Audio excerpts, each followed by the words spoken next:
Hello po sa inyong lahat mga ka-crypto. Ako po si Pinoy Crypto Trader at sa video na ito ay atin pong pag-uusapan ang tungkol sa balitang ito kay XRP kung saan ang sabi rito ay Ripple issues critical alert to XRP holders following its victory over SEC. Ayan po. Sa mga hindi pa nakakalam ay yung nagaganap po na kaso ng Ripple aglaban po sa US SEC ay ayan lumabas na po yung resulta at panalo itong si Ripple. Kasabay po nito ay naglabas po ng isang napakahalagang babala ang Ripple lalong-lalo na para sa mga holders ni XRP. At yan pong ating aalamin kung bakit sila ay naglabas ng isang napakahalagang babala at kung ano yung babala na ito. Kaya yan, pero bago po tayo magpatuloy ay nais ko lamang po munang bigyang linaw ang aking disclaimer kung saan ang nilalaman po ng video na ito ay hindi po ito isang financial advice. For education and information purposes lamang po ang layunin nito. At yan, ang sabi po rito ay the official X handle of Ripple issues a critical warning to XRP holders following its legal victory against the US Securities and Exchange Commission. Ayan, nagkaroon na po ng panalo at ito po ay walang iba kundi si Ripple. Ayan, si Ripple yung nanalo sa legal battle nila against kay US SEC. Kaya yan po yung dahilan kung bakit nakaranas po ng isang matinding pag-angat sa presyo itong si XRP nitong mga nakalipas na araw. Pero ngayon ay nag-post po or nag-tweet po ang Ripple sa kanilang official X account kung saan ay meron po silang inilabas na isang napakalagang warning or babala. Particular po para sa mga XRP holders. Ayan, Ripple issues new warning. Ayan, ayon po kay Ripple ay ginagamit po ng mga masasamang loob. Ayan, mga masasamang tao ang makasaysayang tagumpay. Ayan, ni Ripple laban kay US SEC nitong nakalipas po na araw ng Wednesday. Yan, Miyerkules po yan. At yan, yung mga masasamang loob na ito ay syempre ginagawa nila ito para makapanloko ng mga walang kamalay-malay na mga investors. Ayan, particular na nagbabala ang Ripple sa community ni Ripple na mag-ingat sa mga peking social media account na nagpapanggap po na mga kumpanya o mga opisyal nito. Yan, mga opisyal na opisyal na may kaugnayan kay Ripple. Kaya yun pala ay nagpapanggap lamang sila kung saan ay madalas pong gamitin ang mga ito upang mag-promote. Yan, ginagamit po nila yung mga peking kumpanya at mga peking opisyal ay ginagamit po nila ito para makapag-promote ng mga peking XRP giveaways at airdrops.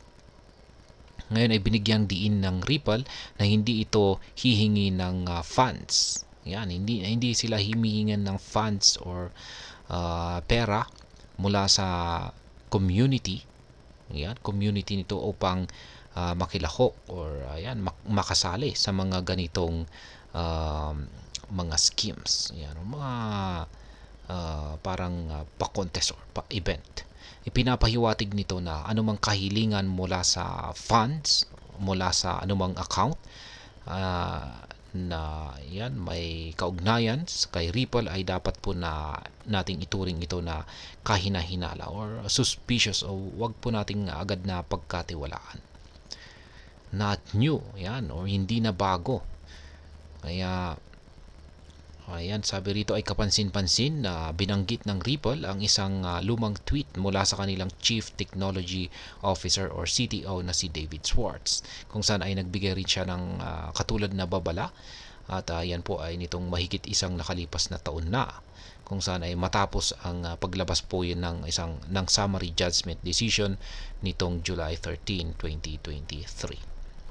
Kaya ayan, kung matatandaan natin ay pagkatapos po na makuha ng Ripple ang bahagyang tagumpay sa summary judgment decision noong nakaraang taon ay ayan, naglunsad po or nag-launch ang mga masasamang loob ng maraming peking giveaways upang samantalahin ang mga yung mga market participants na madali po nilang lokohin.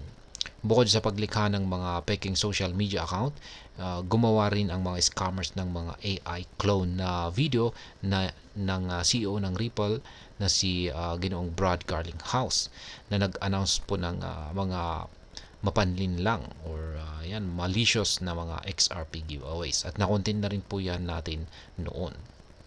Kaya ganyan na po katindi yung mga AI natin ngayon. Pwede po nilang gamitin sa masasamang paraan para makapanloko. Kaya doble ingat na lamang po tayo. Gamit ang isang Ponzi scheme na estratehiya ay kinakailangan ng scam na magpadala ang mga kalahok or participants ng XRP sa isang particular na address kung saan ay nangangakong ibabalik daw nila ito ng hanggang 1,000% ng kung ano man yung halaga ng kanilang ipinadala. Ang mapanlinlang na aktibidad na ito ay bumaba ng malaki matapos itong ilantad ng Ripple at iba pang mga supporters ng XRP. Kaya wag po tayong magpapalinlang sa mga ganitong Ponzi scheme na yung parang napakadaling kumita ng malaki sa kanilang inaalok na scheme or isang panghihikayat. Kung meron ngayong kasabihan na parang it's too good to be true. Yan po yung lagi nating isipin. Fraudulent XRP giveaway resurfaces following recent court ruling. Kaya gayon pa man ay muling lumitaw ang mga pagtatangkang scam na ito kasunod ng kamakailang tagumpay ng Ripple laban sa US SEC. Nagsilabasan po ulit sila. Kaya dapat na banggitin na si Judge Analisa Torres ay naglabas ng inaabangang huling hatol sa kaso ng US SEC laban kay Ripple nitong nakalipas na August 7. At ang desisyong ito ay natapos sa isang bagyang tagumpay para sa mga partido. Habang binawasan ng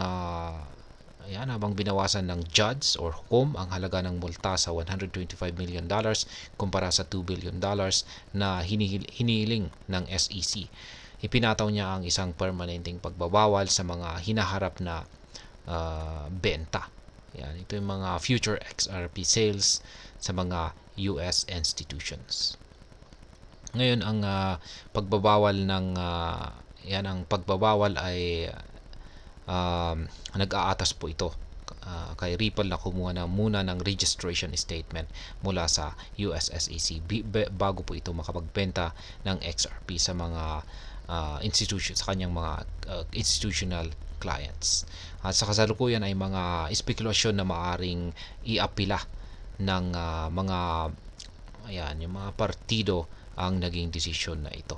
Kaya yan po ang tungkol dito sa babala na inilabas ng Ripple para sa lahat or para po sa XRP holders. Mag-ingat daw po tayo kasi nagsilabasan na naman ang mga scammers kung saan ay ang kanilang target ay yung mga investors ni XRP.